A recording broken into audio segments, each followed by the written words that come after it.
Hi, welcome to Xpatweb's podcast regarding the Intra-Company Transfer Work Visa. I'm here joined by my esteemed colleague Aadil Wadee, and I am Manfred Barnard. We both serve as senior immigration consultants at Xpatweb. Today's topic, as mentioned previously, is regarding the very popular Intra-Company Transfer Work Visa. Aadil Wadee, if you wouldn't mind, please. No, definitely. So I think basically the first thing we have to start off with is what exactly is a intra-company work transfer visa, or more commonly known as an ICT. It basically is a visa which allows assignees from multinational corporates to come to South Africa on assignment for a long-term period, whereby it's presumed that they will transfer skills to either South African or a permanent resident holder whilst in South Africa for the duration of their assignment. Yes, and just to add to that really, the Intra-Company Transfer Work Visa is a very convenient one for large conglomerates across the globe who wish to really upskill the talent in South Africa. Definitely. And it is a very timeous application to do. It's a lot quicker than your traditional critical skills work visa, which involves SAQA, which in itself could take about 6 months, whilst the ICT will allow you to mobilize your key staff already in South Africa way before that, probably 3 months from the date of issuance. Definitely. I think one of the key things with regards to ICTs as a whole is the requirement factors, because it's significantly reduced compared to that of other work visas, like you mentioned.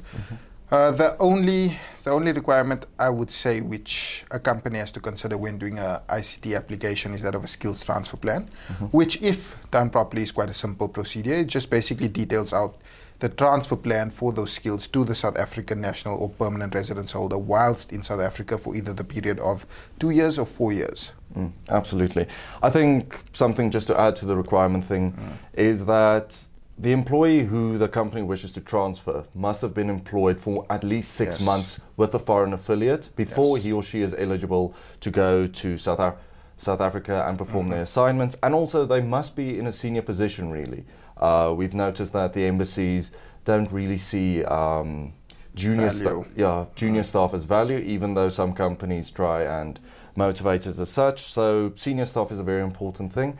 And I think another thing that really must be focused on is that the applicant must be in the same position in South Africa for the full duration. So let's say, for example, the applicant is a senior manager. He or she cannot be promoted to a managing director of the company, for example, which is very important in my view. No, definitely. And with regards to duration as well is something I think we should touch on. Duration as a whole is a 4-year period. So ICT can't be issued for longer than 4 years, and it can't be renewed beyond the 4-year period whilst in South Africa. That's one of the key differences between that and the other work visas. For example, a general work or critical skills work visa, renewals are possible. With regards to ICT, after the 4-year period lapses, the assignee is required to return back to his home country to continue his employment there.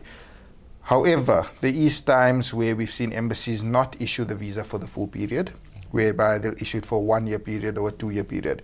In those instances, it is renewable up until that 4-year period as a whole. So, I mean, duration is something which has to be considered by, I think, any corporation who's considering this type of visa, because they obviously have to see how long the assignment will be, how much skills have to be transferred over, so that they can determine, because it's not to say that you have to complete the entire 4-year period. The ICT, for example, can be issued just for 1 year, whereby after it's chosen that no, the assignee does not have to renew, that skills have been transferred over and they return back home. Yeah, absolutely.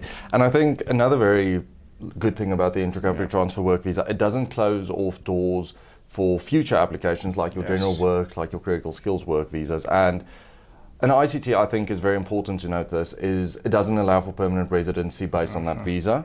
But one thing, as we touched on previously, is that the applicant can be on an intra-company transfer work visa in South Africa, conduct work, and the company doesn't lose market share. However, one very good thing about that is then you can start the process of registering with the SAQA professional body and also the SAQA certificate, and let the applicant return to their home country and submit either an application for a critical skills work visa or a general work visa, which will allow him or her to later on apply for a permanent residency permit, and the company can then make use of their services in South Africa on a permanent or indefinite basis. No, agreed. The other thing I think which we may need to touch on is country-specific requirements as well. I mean, We have touched on the key requirements of the 6-month contract as well as the skills transfer plan, which are a must. Otherwise the application will probably be rejected.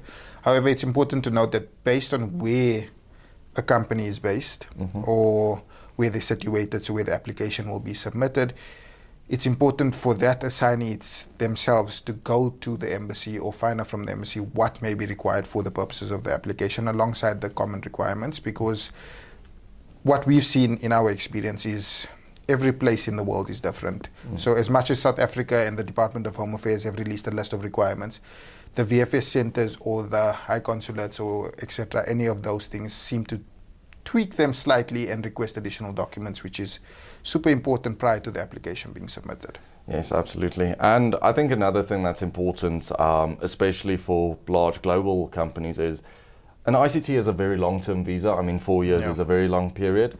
And it's important to note that the assignees, their dependents, your wife, your kids and everything, are allowed to apply for either a dependency visa, which is issued in terms of Section 11(1)(b)(4). It does not allow work, but the Minister did in our recent event with the lunch, and the Minister said they are looking into an accompanying work visa as such. And additionally, the children, they do not have to cease their studies. They also don't have to continue studying in their country abroad. They can come to a registered learning institution in South Africa. And for the duration of your assignment, they can continue studying here and make sure it's uninterrupted, which I think is a very important thing. But on embassy-specific requirements of VFS centers, we've noticed that some even go as far to say that the main applicant must submit first, and then only afterward can the applicant's dependent submit. So that is always something that you need to reckon on, because planning is vital for key mobilization in South Africa. Definitely.